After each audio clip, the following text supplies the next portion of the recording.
Welcome to DEMOCREPUBLIX, where we cover the real news that matters to we the people. Before we get started, you can support this channel by clicking the like button, subscribe and click the alarm bell for new content and for notification when we go live.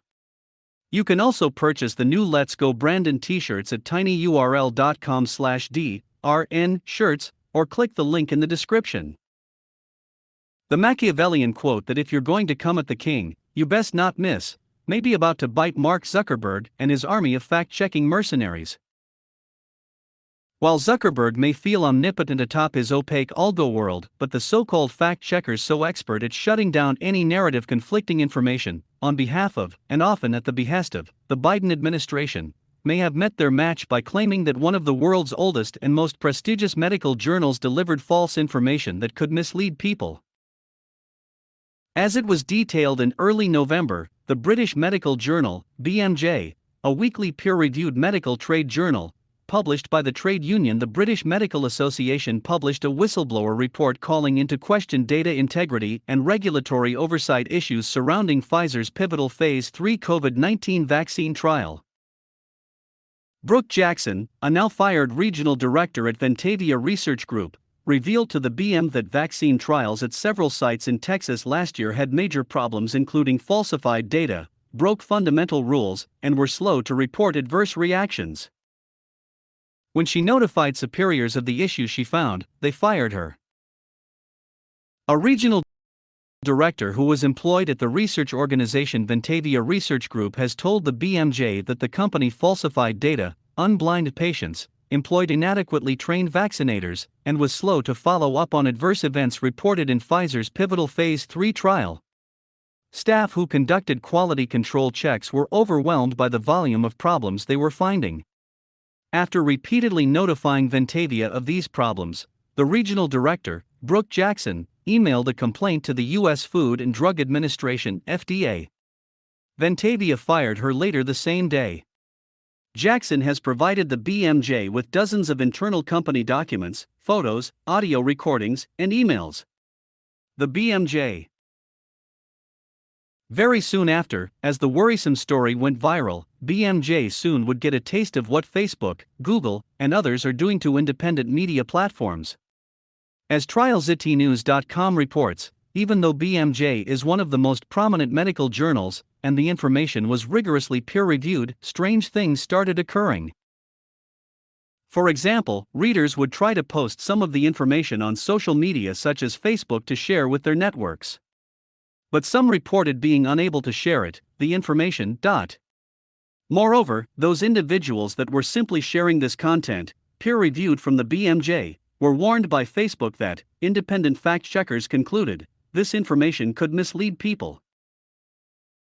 Moreover, they were told, those trying to post the article were informed by Facebook that people who repeatedly share false information might have their posts moved lower in Facebook's news feed.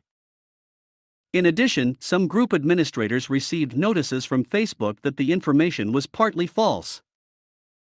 Readers were sent to a fact-check performed by Lead Stories, a third-party fact-checker.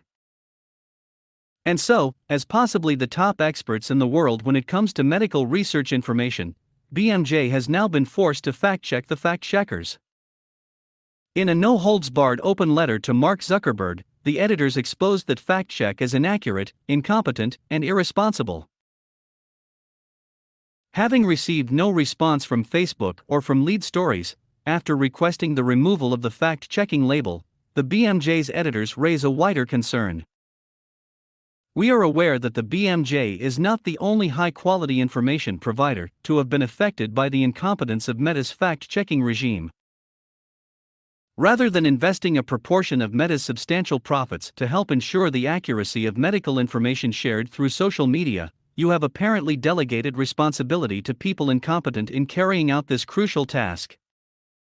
Fact-checking has been a staple of good journalism for decades. What has happened in this instance should be of concern to anyone who values and relies on sources such as the BMJ. Additionally, groupthink offered more anti-censorship fire and brimstone in an eloquent comment at Incombinator. In addition to the points raised by BMJ and in the comments below, there is a limit to what independent fact-checking can accomplish. For example, are there fact-checkers conducting their own scientific experiments validating claims and outcomes of a scientific paper? Are fact-checkers reaching out to sources from a news article and verifying quoted information? When breaking news or scoops are reported presenting totally new information about the world, how can that be verified against other information that by virtue of something being new cannot be verified by other pre-existing sources? If the fact-checking process is limited to verification based on other information that is currently available, and if the fact-checking process cannot distinguish between factual information and the opinions people hold as a result of that information, the outcome will be an inevitable echo chamber that reinforces currently dominant views or whatever pre-existing biases are present. And that is exactly what the establishment wants. It appears the fact-checkers have some facts of their own to check, or otherwise admit they are simply there, as Fauci and Collins' collusion was exposed this week to maintain the propaganda piece for whoever is pulling the strings. Let us know what you think. Leave your comments down below. Like, share, and subscribe.